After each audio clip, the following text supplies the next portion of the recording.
You're in love with a ghost, pal, and I bet you haven't even said one word of this to Kelly, have you? About what? About being one sick individual. There is nothing to tell Kelly. I don't even know one thing about this girl. I don't know anything. She likes you, though. That's not the point. The point is, it's like watching someone on TV, okay? It's a fantasy. It's not real. You just watch them, and you don't expect them to come waltzing off the screen and say, hi, I've been watching you, watching you. I don't know, Joey. Sometimes the people you see on TV do come walking right into the room.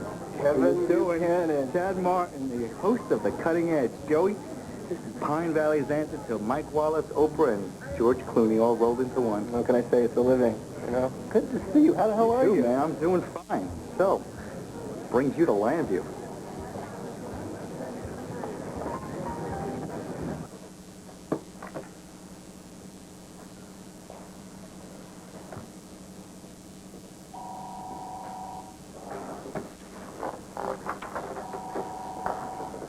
Mr. Roberts? Yeah, come on in, Melissa. Listen, the password for today is no bad news. What do you got? You asked me to find out who owns the land you wanted to build the new publishing division on? Yeah? And? Did you? Yes. But I don't think you'll like it when I tell you who it is. Thank you. Oh, I was so excited when you called and invited me to dinner. I mean, it's been so long since we've had a chance to be together alone. Oh, I know, which is why I figured we'd enter away this conference. It was a good chance for us to catch up, and... Well, besides, I thought you might be a little depressed. Depressed? What would I be depressed about? About the fact that Vicky and Court canceled the publication of your book? Well, that. Why'd I waste energy being depressed about something like that, honey? You know me better. Yes, I do. Well enough not to believe you. Do I look depressed? No, and you should be. Which makes me think that someone else is about to become miserable instead. What are you up to, Mother? Thank you very much.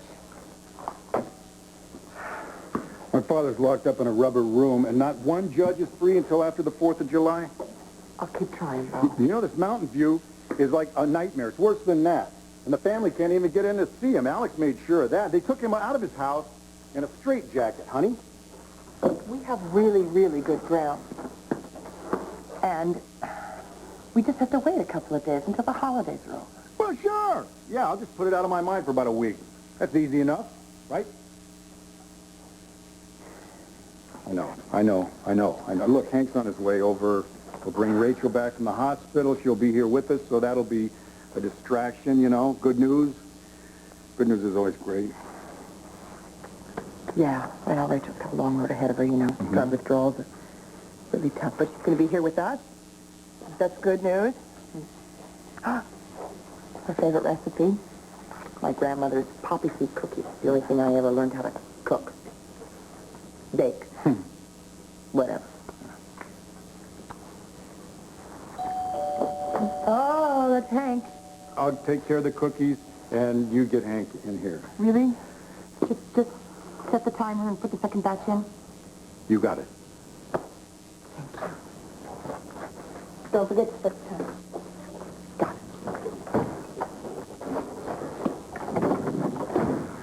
it. Hey, Nora, look, I know I'm early.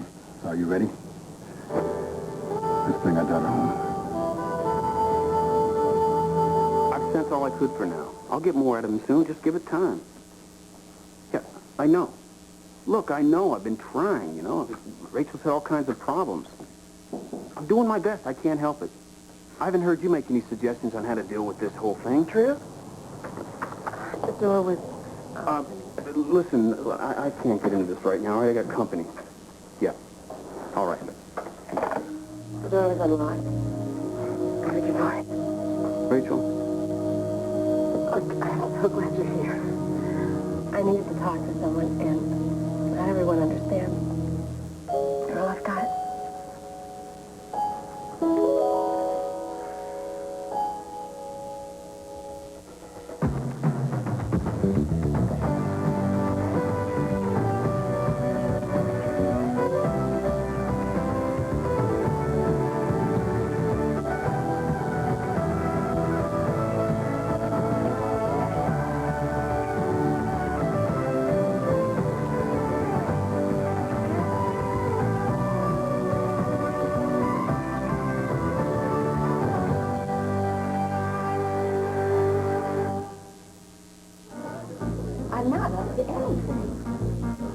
am disappointed that my book's been prevented from reaching an audience. If I rise above Vicky and Cord's petty, vicious attack upon me, well, I'll take away the tastiest part of their victory, and that will be victory enough for me. Oh, give me a break, Mother. Revenge is a reflex for you. Why? Writing that book just changed my entire perspective. Yes, I could get back at Vicky. Why would I waste my time on revenge when I have so many sweet triumphs ahead of me? You see, I don't need to make someone else suffer in order to feel good about myself. Not anymore. I love hearing you speak like that. I only wish I could believe you. Kathy, you see, you always do that. Do you know how it hurts me to have you say something like that? That that's how you feel about me? Excuse me. Hello? Hello, Dorian. It's Cord Roberts. Just one moment, please. I'm sorry, honey. This is really an important call. I have to take it. Maybe I should, or could you possibly? No, Mother. I need to go to the ladies' room anyway. And while I'm there, I'll wash my horrible mouth out with soap.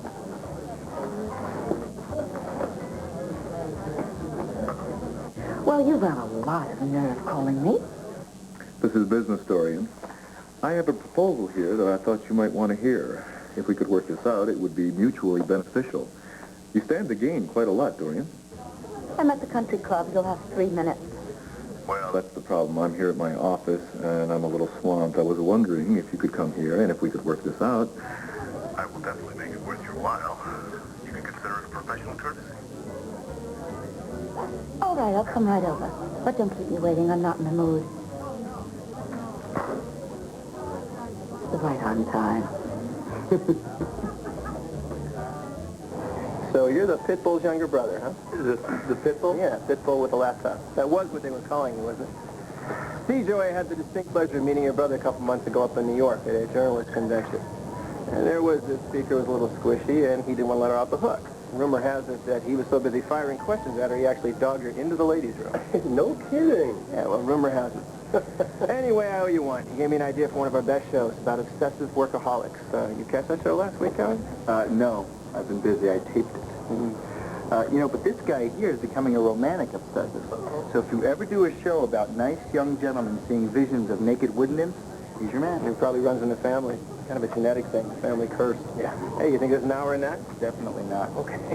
Hey, you want to take a rain check on the rest of this tennis? If Mr. Martin can find the time, there's something I've been meaning to talk to him about. Well, actually, I got a meeting in about 10 minutes, but by all means, I'm yours till then. No problem. I'll go for a run. Cool. Pleasure meeting you. Take care, guys. Listen, come on over here a second. Yeah, sure. If you're actually a member here, you could do me a favor by putting in a good word for me with the powers that be. Okay. Actually, while I'm here, we're thinking about doing a segment on the show about future of American country clubs, kind of a grand old tradition versus elitist dinosaur type of thing. Sounds catchy. But, I like most of the stories you do. In all seriousness, since we met at that conference in New York, I've been watching the show. I'll tell you the truth, I've picked up the banner a couple of times since that conference myself. You turn in some good work. Thanks, I know. So what about me writing a piece for your show? You want cutting edge, I'll give you cutting edge. Talented and humble, huh? I'm like a dog with a bone when there's something I want. And there's something I want. And I know where you live. Okay. So happens you're talking to the kind of man that knows when to give in to that threat. You turn in a story that's too good to refuse, and we'll talk, okay? You've got a deal. Can I see my mother? Hello. Good to see you again. You probably don't remember me. I met both of you at the same convention. Tad Martin. Right. Kathy Carpenter. Pleasure. Nice to see you. Sorry, Cass, I have not seen your mom around all day. Oh, I'm sorry. Are you trying to get rid of me? Do not listen to this woman. Whatever she says in the next 30 seconds, disregard because it's false. Unfortunately, this lovely woman's only purpose in life is to trash me at every available opportunity. You know, Kevin is a wonderful journalist. He's one of the best in the country, and I really admire his work. I don't believe it. You actually got me shut up. I didn't think that was possible. Well, nice to see you again. Listen, I know I'll be talking to you, okay? All right.